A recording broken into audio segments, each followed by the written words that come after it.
Je laisse la plus bien-aimée Landry, si tu veux commencer. Si tu Ah, as je vais... inversé. Est-ce que tu peux passer par quelqu'un d'autre? Je t'en prie. Ok, pas de souci. Je laisse la parole à Bien. notre sœur Moi, Tyrell. je vais, moi, je veux bien commencer. Vas-y, Ouais. ma sœur. Donc, je vais prendre Genèse 3:15. Hein. 3 Genèse verset trois 15. Hein. quinze. D'accord. Donc, je commence verset 3 et 15. Donc, je mettrai inimitié entre toi et la femme, entre ta postérité et, non, pardon, ta postérité et sa postérité. Celle-ci t'écrasera la tête et tu lui blesseras le talon. Je vais prendre 12, 2. Je n'ai toujours Genèse 12, 2 et 3. Je ferai de toi une grande nation et je te bénirai. Je rendrai ton nom grand et tu seras une source de bénédiction. Je bénirai ceux qui te béniront et je maudirai ceux qui te maudiront. Et toutes les familles de la terre seront bénies en toi. Voilà, c'est ce que je voulais lire, ces 2 versets ce matin. Voilà. Amen. Amen. Gloire à Dieu. Merci, ma sœur. Voilà, je laisse la parole à notre sœur Raïssa. Si tu as un verset à nous partager.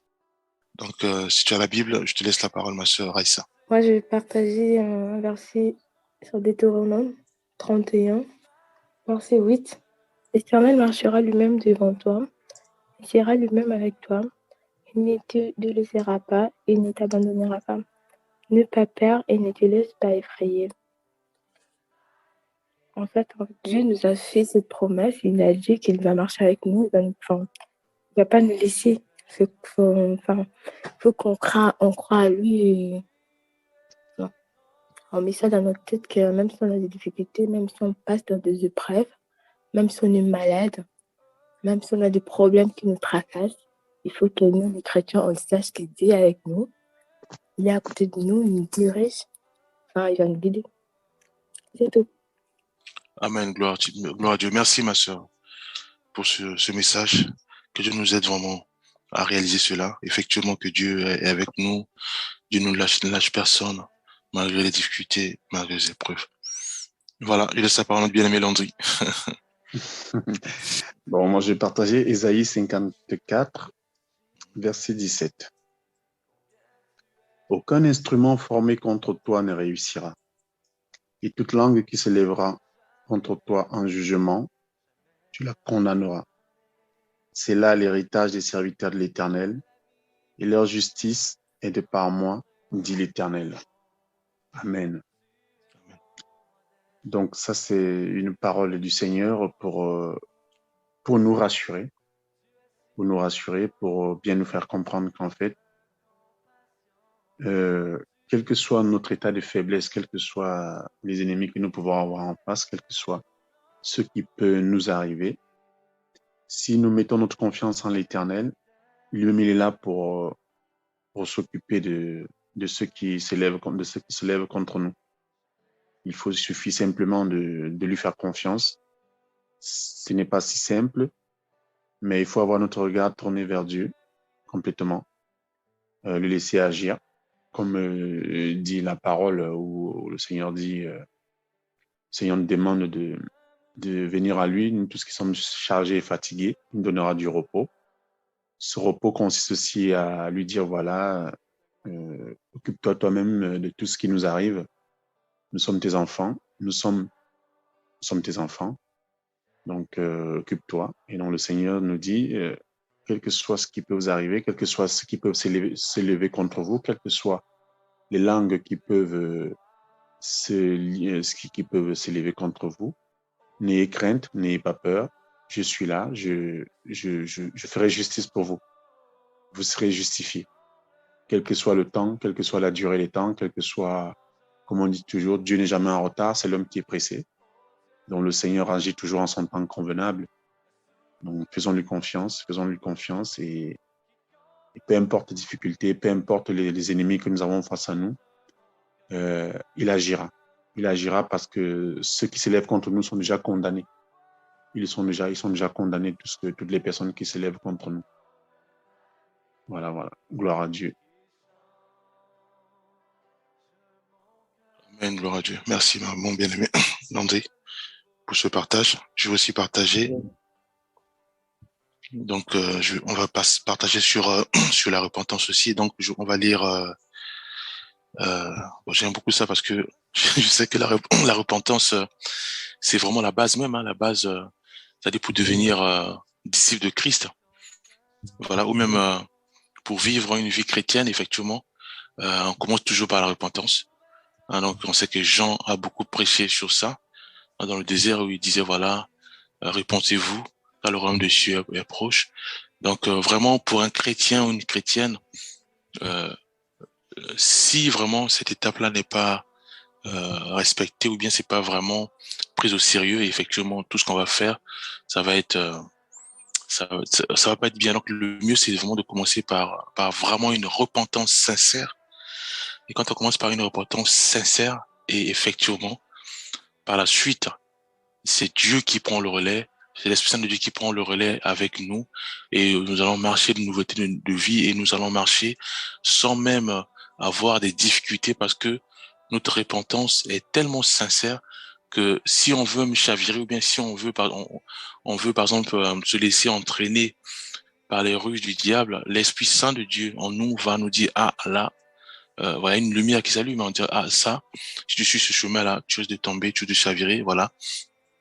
Reste fidèle, reste intègre, comme a dit la sœur Raïssa, voilà, dans ma voie, voilà. C'est ça, puisqu'on sait tous que le diable continuera toujours à rôder, à rôder. On dit le diable rôde, cherchant qui il va dévorer. Donc il rôde toujours. C'est la parole de Dieu.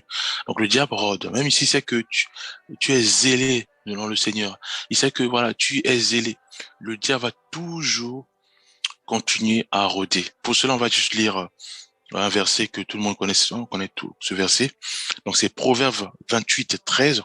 Je sais que même quand je donne ce verset, tout le monde déjà voit de quoi je parle. Hein. Proverbe 28, verset 13, on dit, celui qui cache ses transgressions ne réussira pas, mais on aura compassion de celui qui les reconnaît et les abandonne.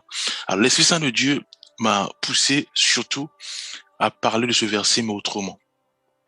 Effectivement, il y a des bien-aimés.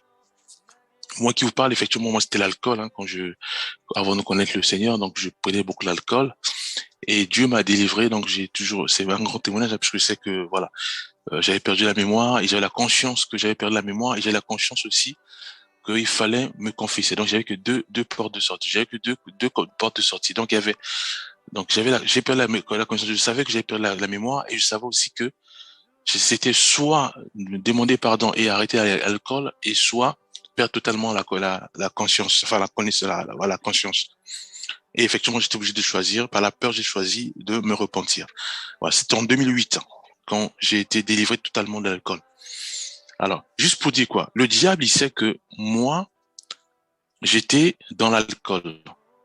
Et il sait aussi que Dieu l'a totalement restauré. Mais qu'est-ce qu'il lui fait? Il rôde, il continue à rôder. Alors, lui, pour m'atteindre, qu'est-ce qu'il dit? Il va dire, bon, ce frère, je sais que lui, à l'époque, c'était son péché mignon, on va dire, l'alcool. Ah non, je vais juste prendre un verre, deux, après, voilà, c'est parti. Voilà, donc il va toujours rôder, pour t'attaquer uniquement sur l'alcool. C'est que non, lui, je lâche pas. Je envoie les amis, j'envoie ceci, voilà, l'alcool. Mais il sait que le bien-aimé, ou bien moi, je suis totalement restauré.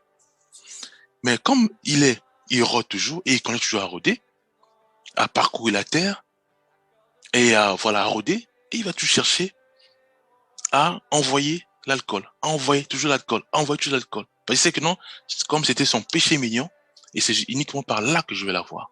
Et maintenant, si moi, je laisse les portes ouvertes, c'est-à-dire que je laisse, par exemple, les amis, les portes ouvertes, ça peut être quoi? Les amis venir, je me vois, on me dit, voilà, je sais que toi, tu bois pas, mais achète-moi, par exemple, l'alcool, je veux boire, et toi, tu vas prendre, par exemple, du jus, voilà. Alors, ça, c'est ce qu'on appelle les portes ouvertes. Donc, le mieux à faire, c'est quoi? C'est de dire, écoutez, moi, cette maison, j'avais arrêté l'alcool depuis 2008. Je ne bois pas et je ne tolère pas aussi que les gens boivent chez moi. Voilà, ça, c'est fermer les portes. Voilà. Donc, quand on dit celui qui cache ses transgressions ne réussira pas, c'est tout ça. Donc, je sais qu'en moi, j'ai un péché qui me quitte pas. Ça s'appelle la cigarette. Donc, je suis obligé de fumer la cigarette quand il n'y a pas des gens. C'est-à-dire que voilà, je guette, il n'y a personne, allez, je fume rapidement. Parce que Dieu m'avait restauré en ça, mais après, j'ai laissé les portes ouvertes, les amis sont venus et du coup, je me suis retombé dans la cigarette. Ça peut être l'alcool, ça peut être beaucoup des choses qu'on connaît tous. Ça peut être le vol, ça peut être, voilà. Il y a des choses que je ne maîtrise pas, mais je sais que voilà, chacun de nous sait de quoi je parle. Voilà. Donc, Dieu nous demande simplement de venir vers un frère. Ça peut être moi. Moi, je sais que c'est Dieu qui m'a restauré totalement de l'alcool. Alors, si un frère a du mal vraiment à se débarrasser de l'alcool, par exemple, le frère prêche même, exhorte, mais au fond de lui, quand c'est à la maison, il ferme la maison, il ferme la porte et on voit son fils, ah, achetez-moi l'alcool, voilà. Et il boit, voilà. Après, il sait que c'est mauvais parce qu'il boit jusqu'à saouler. Il sait que c'est mauvais. D'autres, ça peut être les femmes. Voilà. Donc, le frère, parfois, il est exhorte, mais quand il voit une sœur, il voit la sœur une fois, deux fois, trois fois, on sait que c'est déjà l'adultère ou convoitise. Voilà. Ça, il y a des bien-aimés comme ça, en fait. Donc, il y a un péché qui est là, ça devient un péché mignon, parce que voilà, c'est depuis quand j'étais enfant, mais ça quitte pas. Ça devient comme des tabous. Non, mes bien-aimés. Dieu peut nous restaurer cela, mais à condition que nous puissions, effectivement, comme dit la parole, c'est lui qui cache. On ne doit pas cacher. Même si on sait qu'on est servant du Seigneur, on est serviteur, nous devons dire, Seigneur, j'ai un grand problème avec l'argent. Je comprends pas. Je sais qu'il y a des fois, ça m'arrive, je vois les frères venir me proposer de l'argent, mais je suis obligé de chercher des enseignements pour essayer d'étouffer cela. Mais c'est un grand problème. J'aime l'argent. Et ça commence à être pénible parce que la parole de Dieu dit que tu adoreras que le Seigneur, ton Dieu, pas d'autre chose que le Seigneur. Et le fait de trop aimer l'argent, ça devient l'idolâtrie. Voilà, donc nous devons, nous chrétiens, effectivement, réaliser que l'étape même de la repentance, elle est capitale. Enfin, l'étape est vraiment capitale. La repentance, elle est capitale. Nous devons faire ce qu'on appelle l'examen. L'examen, c'est pas que voilà, il y a des péchés, on sait, où on dit voilà, on peut plus insulter, on peut plus se chamailler, on peut plus voilà, on est mort, comme on dit, voilà, on est mort, comme j'insulte ou pas, on est mort, comme Christ. Voilà. Mais il y a des péchés aussi que nous entretenons en fait. Il y a des péchés où voilà, on sait que je sais que si on me parle mal, je vais toujours réagir. Ça, c'est un péché. Voilà, que nous entretenons. Le frère va dire, voilà, frère, prends ceci, tu prends. Le frère prend ceci, tu prends ceci. Après, tu dis, ah, mais frère, tu sais que ça, tu devais sortir cette parole. Pour dire, voilà, non, tu commences à trop exagérer, voilà. Alors, ça, on le sait. À ce moment-là, c'est un péché, mes bien-aimés, que nous entretenons. On va dire, non, c'est naturel. Non, mes bien-aimés, c'est un péché. Parce que le diable, il rôde. Il sait que le frère, je l'ai vu naître. Je sais que le frère, lui, il a des faiblesses sur tel péché. Donc, voilà, bien aimé, ce que je tenais à partager. Nous devons venir soit vers des frères et sœurs en disant, voilà, j'ai ce péché, on va prier tous ensemble pour que vraiment Dieu me restaure, que Dieu me délivre, soit du cannabis, soit de toutes sortes de problèmes. Hein, que Dieu nous aide. Parce que il est absolument important que nous puissions vraiment avoir ce qu'on appelle une repentance sincère, où il n'y a pas ce qu'on appelle des réclamations. Il n'y a pas des choses où le diable pourra dire, comme à l'image de Job, où il pourra dire, mais lui, c'est vrai, il te respecte, c'est vrai, il enseigne, c'est vrai, il gère mieux sa maison, c'est vrai, mais il a un péché qui l'entretient. Hein, ça peut être là, il fume, ça peut être, il voit beaucoup des femmes, ça peut être, voilà, il convoite, voilà, il y a beaucoup de choses. que le diable peut dire, voilà, il a encore ça. On lui, puisque je le vois souvent, je rôde autour de lui, je suis là, je tourne autour de lui, je sais que ça, il n'a pas encore lâché. Voilà, que Dieu nous aide et je vais laisser la parole à notre bien-aimé Théo pour, voilà, pour aussi partager et aussi le mot de clôture, puisqu'on est pratiquement aussi à la fin. Voilà, soyons bénis. Amen. Gloire au Seigneur. Mon âme est merveilleusement bénie par l'intervention de tout le monde. Moi, je pensais à un passage dans 2 Chroniques chapitre 32. 2 Chroniques chapitre 32, le verset 31. En fait, s'il faut que je donne un sous-thème ou un thème à ce que j'aimerais partager en 3 minutes, c'est que Dieu éprouve nos cœurs. Et pourquoi Dieu éprouve nos cœurs? C'est pour connaître ce qui est au-dedans de nous. 2 Chroniques chapitre 32, verset 31. La Bible dit: Cependant, lorsque les chefs de Babylone envoyèrent des messagers auprès de lui pour s'informer du prodige qui avait eu lieu dans le pays, Dieu l'abandonna pour l'éprouver, afin de connaître ce qui était dans son cœur. En effet, Dieu est omniscient. La Bible dit: il sonde les cœurs et les reins. Mais si il nous met à l'épreuve, en effet, c'est pas pour que lui connaisse notre cœur, mais c'est pour que nous connaissions ce qui se trouve dans notre cœur. Dans Proverbe, il est écrit: les voies de l'homme sont pures à ses yeux, mais c'est l'Éternel qui pèse les esprits. On peut penser être juste, on peut penser avoir la foi, on peut penser être persévérant, on peut penser être compatissant, on peut penser qu'on est saint, on peut penser qu'on a une grande foi, on a le zèle de l'évangile, on peut aussi penser qu'on est fidèle. Mais c'est l'épreuve de la foi qui déterminera si nous sommes fidèles ou pas, si nous avons la foi ou pas. Ici, c'est le cas du roi Ézéchias. Dieu l'abandonna pour l'éprouver. Donc, bien aimé, même dans notre vie, il arrivera un temps où nous aurons comme l'impression que Dieu n'est pas dans notre vie ou que Dieu nous a abandonnés. C'est là qu'on déterminera vraiment si nous sommes fidèles ou si vraiment la foi que nous professons devant les gens est authentique. Dans la Bible, il y a plusieurs exemples. Il y a par exemple dans Deutéronome chapitre 8, Dieu dit aux enfants d'Israël pourquoi il a permis qu'ils partent dans le désert. Et pourquoi il leur a fait faire tout ce chemin dans le désert. Je vais lire Deutéronome chapitre 8, le verset 2. La Bible dit: souviens-toi de tout le chemin que l'Éternel ton Dieu t'a fait faire pendant 40 ans, 40 années dans le désert, afin de t'humilier et de t'éprouver pour savoir quelle était la disposition de ton cœur et si tu garderais ou non ses commandements. Le désert, c'est un lieu, on peut dire, horrible, parce que dans le désert, nous croisons des températures extrêmes. Quand c'est la nuit, il fait très froid.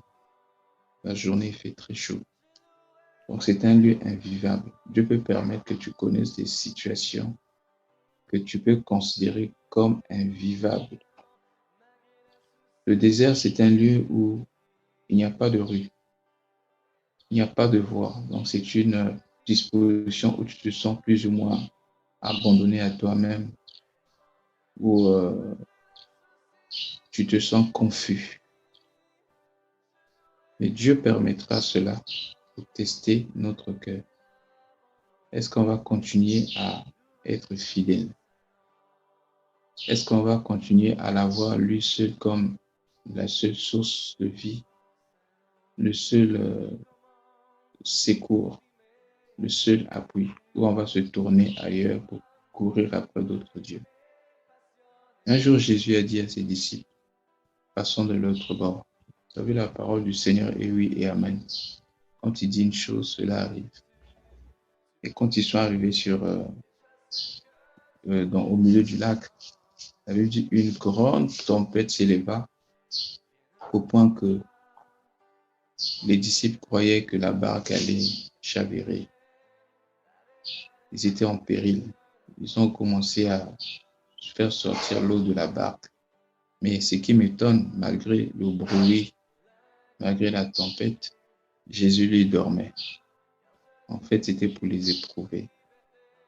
Au point où il y a un des disciples qui est venu les réveiller, on disait, Seigneur, nous périssons. Après, qu'est-ce que le Seigneur dit? Homme de peu de foi. Si moi je te dis passons de l'autre bord, si je vous dis passons de l'autre bord, on est déjà de l'autre bord. Peu importe ce qui va arriver au milieu. Donc, il peut arriver que Dieu soit silencieux dans notre vie. Le silence de Dieu ne signifie pas l'absence de Dieu. Il est fidèle. C'est lui qui a dit, je ne t'abandonnerai pas, je ne te laisserai jamais. Il peut permettre l'épreuve pour nous éprouver, pour voir le niveau de notre foi, le niveau de notre engagement. Souvenez-vous de Meshach, Shadrach et Abednego. Ces hommes étaient engagés au Seigneur, les amis de Daniel. Mais il y avait une loi qui disait, si quelqu'un adore un autre Dieu, si ce n'est la statue élevée à l'honneur du roi, il serait jeté dans la fournaise ardente. Ils ont dit au roi, quel que soit ce qui peut nous arriver, nous n'allons pas nous prosterner devant cette chose. On préfère mourir que de se prosterner devant une créature. La Bible dit, ils ont été jetés dans le feu. Dieu ne les a pas protégés hors du feu, mais la main de Dieu était sur eux, dans le feu. Le cas de Daniel, c'était pareil. Dieu a protégé Daniel dans la fosse lieu. Donc Dieu testera notre engagement. Dieu testera notre cœur. Dieu peut tester aussi notre cœur par tout ce qui concerne les prophètes ou prophéties, etc. Parce que tu peux commencer étant dans une bonne voie. Il peut te tester en t'envoyant un faux prophète. C'est là, on peut lire ça dans Deutéronome chapitre 13, du verset 1er au verset 3. La Bible dit, s'il s'élève au milieu de toi un prophète ou un songeur qui t'annonce un signe ou un prodige, et qu'il y ait accomplissement du signe ou du prodige dont il a parlé en disant, allons auprès d'autres dieux, des dieux que tu ne connais point. Servons-le. Tu n'écouteras pas les paroles de ce prophète ou de ce songeur, car c'est Dieu, c'est votre Dieu qui vous met à l'épreuve pour savoir si vous aimez l'Éternel, votre Dieu, de tous vos cœurs, de toute votre âme. Vous voyez? Donc c'est Dieu qui permet qu'un prophète arrive. Et il y en a plusieurs aujourd'hui dans le monde qui vous disent des choses qui arrivent, qui sont capables de voir même ce qui se passe dans votre vie. Ils sont capables de connaître même les choses qui se sont passées il y a des années de votre vie que vous ne connaissez pas. Mais attention, ce n'est pas tous ceux qui prédisent l'avenir ou qui vous parlent du passé qui sont conduits par l'Esprit de Dieu. Dans Actes chapitre 16, il y avait une femme qui était possédée possédée d'un esprit de Python, mais qui lui donnait la capacité de prédire l'avenir. Et pourtant, c'était un esprit de Python, un démon. Mais le démon lui donnait la capacité de prédire l'avenir, au point où, quand elle parlait de ce que étaient Paul et les autres, Paul allait même croire que cette femme avait l'esprit de Dieu, parce que elle a commencé à dire aux gens, voilà, Paul et Silas, c'est des serviteurs de Dieu qui annoncent la voie du salut. C'était vrai, mais ce n'était pas par l'Esprit de Dieu. Paul n'a pas voulu se contenter de ce qu'elle disait, mais Paul a discerné l'Esprit. Donc aujourd'hui aussi, tu peux trouver quelqu'un qui te dit qui a des visions sur toi, des choses qui arrivent ou des choses qui se sont passées que personne ne connaît. Mais après, il faut se poser la question où cette personne te mène. Parce que la Bible dit ici, un prophète ou un songeur qui annonce des choses qui arrivent, mais après il te dit, allons servir d'autres dieux. Allons servir le Dieu de l'argent. Allons servir le Dieu du plaisir du plaisir du siècle présent. La richesse. D'autres encore, ils peuvent te faire servir les démons sans que tu ne saches. En te conduisant maintenant à avoir peur des démons, à te centrer sur Satan, à être centré sur les sorciers. Au lieu que tu pries Dieu, tu adores Dieu, ton visage, ton attention maintenant est centrée sur les démons, les sorciers. Donc, tu as commencé à les adorer sans que tu ne le saches. Au lieu d'avoir tes yeux fixés sur le Christ, mais toi maintenant, tu cours après les démons, les sorciers, les magiciens. Donc, tu es maintenant centré sur eux. Tu continues à prier, tu pries Jésus, mais ton attention maintenant focalisée sur autre chose ou d'autres personnes que Jésus-Christ. Ça, c'est servir d'autres dieux, mais sans qu'on ne le sache. Il y a beaucoup de gens comme ça, plusieurs manipulateurs dans le monde qui ont conduit les gens hors de Christ. Mais comme ils ont la foule derrière eux, les gens n'ont pas le discernement pour voir que cette personne-là n'est pas de Dieu. Les gens se contentent à voir les miracles, les prophéties, les visions. On dit non, Dieu est avec lui. C'est pourquoi, frères, nous devons faire très attention. Nous devons nous examiner et tester chaque esprit. L'Esprit de Dieu va toujours nous conduire vers le Seigneur Jésus-Christ. L'Esprit de Dieu va toujours nous conduire à élever Christ dans notre vie. Pas à nous élever nous-mêmes, ni à élever un homme ou une personne. Car il est écrit, quand l'Esprit viendra, il le glorifiera. Donc, si nous sommes en face de quelqu'un qui se glorifie ou cherche à glorifier autre chose que Christ, facilement nous pourrons savoir que cette personne-là, en tout cas, ne vient pas de Dieu. Que le Seigneur nous aide à surmonter les épreuves, quelles que soient les épreuves que nous connaissons. N'oublions pas que Dieu ne va pas nous abandonner, il sera toujours là avec nous. David a dit, même si je marche par la vallée de l'ombre de la mort, je ne crains aucun mal, car ton bâton et ta houlette me rassurent. Toutes les difficultés, les adversités que tu peux connaître, que je peux connaître, ne sera pas la mort, mais l'ombre de la mort. Et l'ombre ne peut pas te faire du mal. L'ombre sera là seulement pour t'effrayer. N'aie pas peur, ne crains pas. Avance, crois en Dieu. Et regarde toujours au Seigneur, car la Bible dit, quiconque comptera sur lui ne sera pas confus. Que Dieu nous bénisse et qu'il nous garde. Désolé encore parce que j'ai pratiquement dépassé de 8 minutes alors que j'allais faire 5 minutes. Amen, gloire à Dieu. On sait que c'est l'Esprit Saint, donc voilà, on va prier pour la clôture.